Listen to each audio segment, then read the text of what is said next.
I'm excited to be here to speak about vets because I didn't join the Army because I wanted to go to war. I didn't join the Army because I had a lust or a need to go overseas and fight.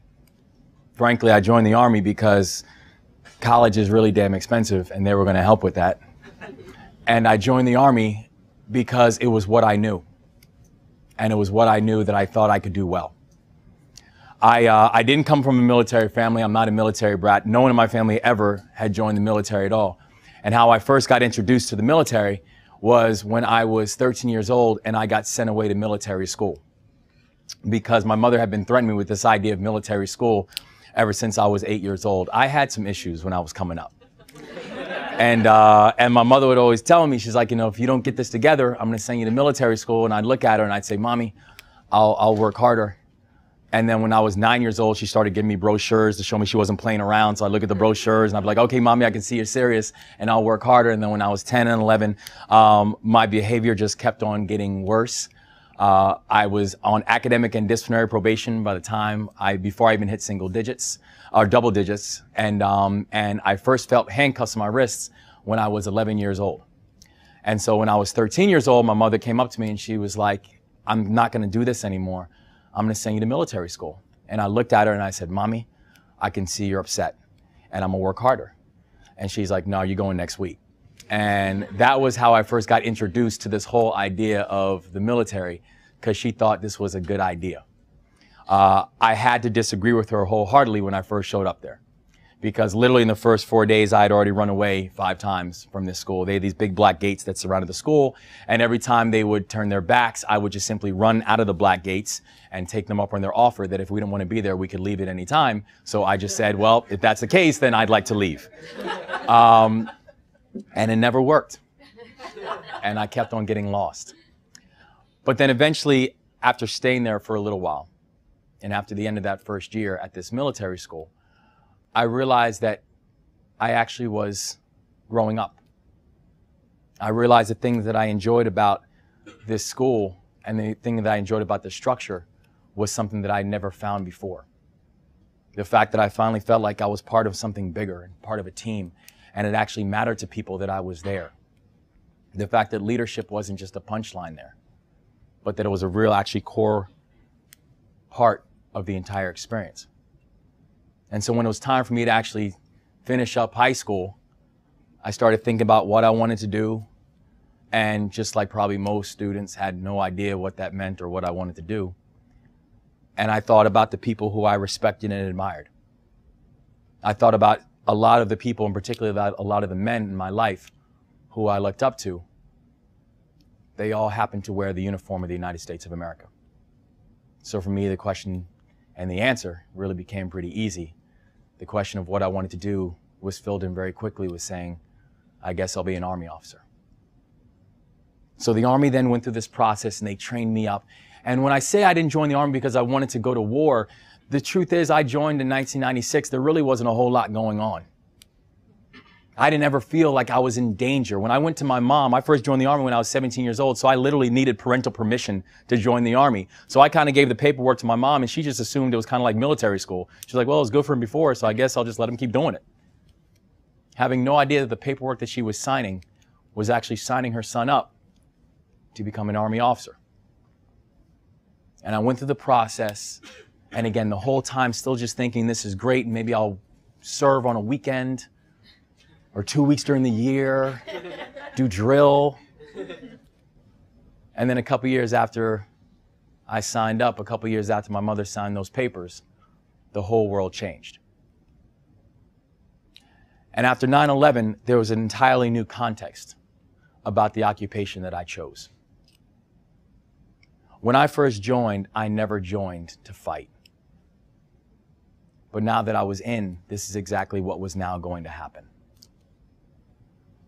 And I thought about so much about the soldiers who I eventually had to end up leading. I remember when we first, right after 9/11, 3 weeks after 9/11, I was on a plane heading overseas, but I wasn't heading overseas with the military. I was heading overseas because I got a scholarship to go overseas. I received, the scholarship to go overseas and to go study and live overseas. And I was living in England, and that was interesting. But at the same time, the same people who I was training with The same soldiers that I went through all my training with and we prepared for war, they were now actually heading over to it.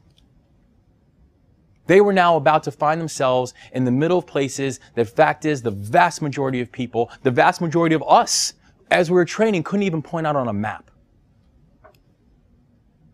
I spent a couple years finishing graduate school, and the whole entire time while I'm sitting there in buildings in Oxford that were literally built hundreds of years before the United States was even founded, and I'm sitting there talking to Dons about the assassination of Archduke Ferdinand and how that influenced the start of the World War I, where the entire time my heart and my head were on my soldiers who are now throwing on Kevlars and grabbing their flak vests and figuring out how exactly do I change around, or how exactly do I clean a machine gun in the darkness.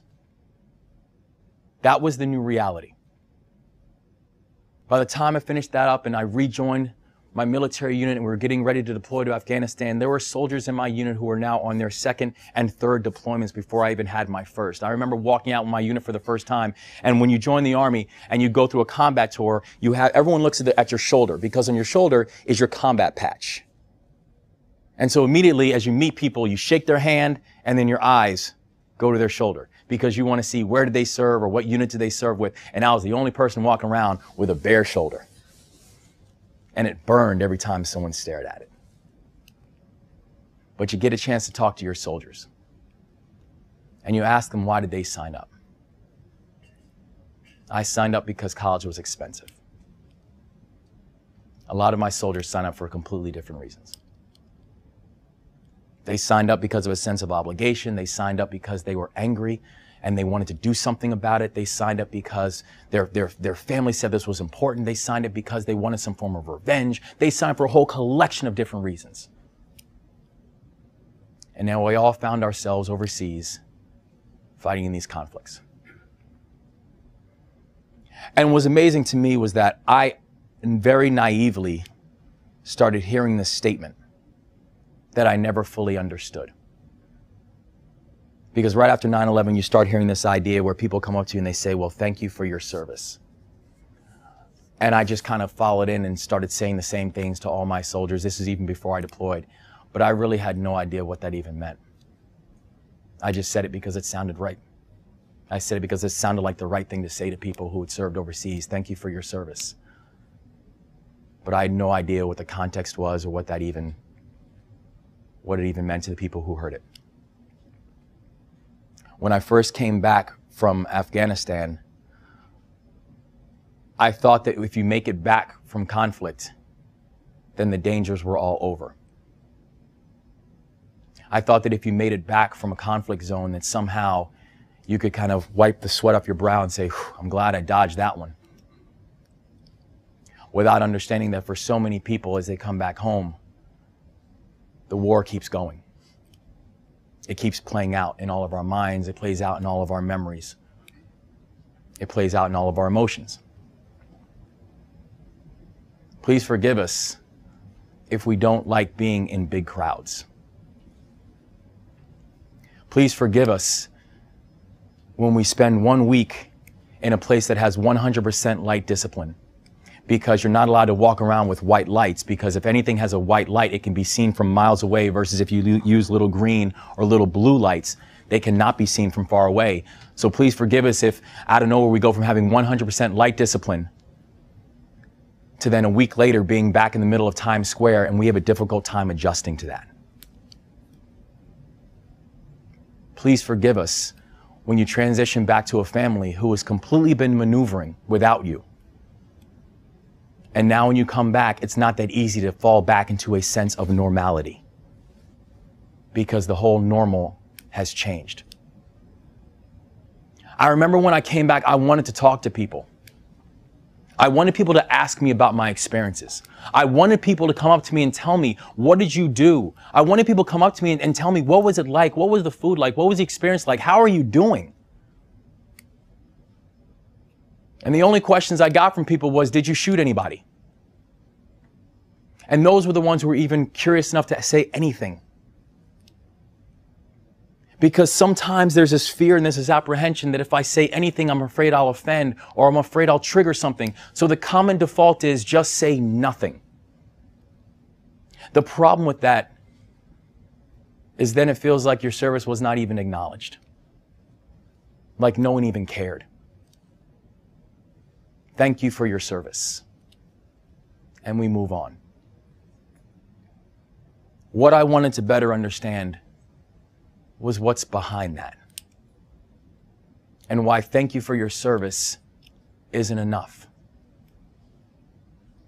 The fact is we have literally 2.6 million men and women who are veterans of Iraq or Afghanistan who are all amongst us.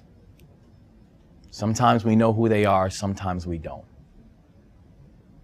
But there is that feeling, this shared experience, this shared bond, where we know that that experience in that chapter of our life, while it might be closed, it's still not over. When we think about thank you for your service and people say, so what does thank you for your service mean to you? Well, thank you for your service means to me, it means acknowledging our stories. Asking us who we are. Understanding the strength that so many people who we serve with have.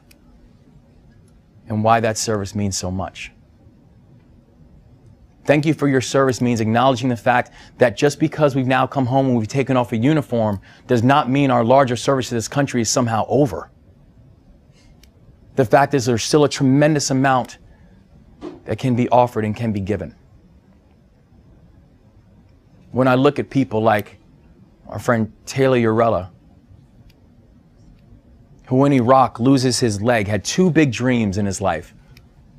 One was to be a soldier, the other was to be a baseball player. He loses his leg in Iraq. He comes back, and instead of deciding that, now since I've lost my leg, that second dream is over, he decides that he still has that dream of playing baseball, and he starts his group called Vet Sports, which now works with veterans all over the country and uses sports as a way of healing. People like Tammy Duckworth, who's a helicopter pilot, and with a helicopter that she was flying, you need to use both your hands and also your legs to steer, and her helicopter gets hit, and she's trying to steer the chopper, but the chopper's not reacting to her instructions and to her commands. She's trying to land the chopper safely, but the chopper doesn't land safely, and the reason it's not landing safely is because it's not responding to the commands that her legs are giving because her legs were blown off. She barely survives. Medics come and they save her life. But then as she's doing her recuperation back at home, she realizes that my job's still not done. And now she uses her voice as a congresswoman from Illinois to fight and advocate for a collection of issues to include veterans issues. We signed up because we love this country we represent. We signed up because we believe in the idea and we believe to the people to our left and to our right. And the only thing we then ask is that thank you for your service needs to be more than just a quote break. That thank you for your service means honestly digging in to the people who've stepped up simply because they were asked to. And what that means for us, not just now, not just during combat operations, but long after the last vehicle has left and after the last shot has been taken. These are the people who I served with. And these are the people who I honor. So thank you for your service.